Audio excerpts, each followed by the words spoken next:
Hello বন্ধুরা, তোমরা সবাই কেমন আছো? আশা করি খুব ভালো আছো। তো আজকে আমার ডিয়ারেস্ট হাবি আমাকে কর্মবিরতি দিয়েছে। বলছে রোজ রোজ তো তুমি রান্না করো, তো আজকে আমি তোমাকে একটুখানি রেস্ট দিই। তাই জন্য দেখো আমাদের সবার জন্য চিকেন রান্না করছে ওনার স্টাইলে। যদিও এর আগে অনেকবার করেছে, খুবই ভালো হয়েছে খেতে। আজকে আবার এই গরমের মধ্যে আমাকে বললো যে তোমাকে রান্না করতে হবে না, তো আমি তোমার রান্নাটা করে দিচ্ছি। এই যে চিকেন রান্না করছে, দেখি খুব ভালো লাগছে। আর এখানে আলু রেডি করে রেখে দিয়েছে, দেবে।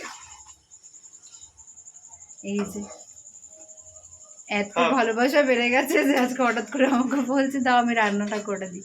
তাই তো বাবা? 1000 টাকা পেমেন্ট করে দিও ঠাকুরের রান্না হিসেবে। 1000 টাকা একটা চিকেন রান্না করতে? 1000 টাকা? মা গো মা, একটা মেনু রান্না করবে তাতে নাকি 1000 টাকা? ঠিক আছে, দাও কোল্ড ড্রিঙ্কসটা নিয়ে আসো ওদের দোকান থেকে, যাও। আবার কোল্ড ড্রিঙ্কস আনতে বলছে। ঠিক আছে, নিয়ে আসছি। ঠিক আছে, চলো খাওয়ার সময় বলবো কেমন হয়েছে। আবার দেখে তো খুব ভালো লাগছে, রান্না করছে কষ্ট করে, দেখা যাক। ঠিক আছে, চলো। আমার ভিডিওটা আমি পোস্ট করছিলাম, আমার ডিয়ারেস্ট হাবি রান্না করছিল। এটা হচ্ছে তার final look. Look very delicious. গরম গরম ভাতে চিকেনের ঝোল আর একটু স্যালাড, জাস্ট ফাটাফাটি জমে যাবে। যাই হোক, গুড নাইট বন্ধুরা।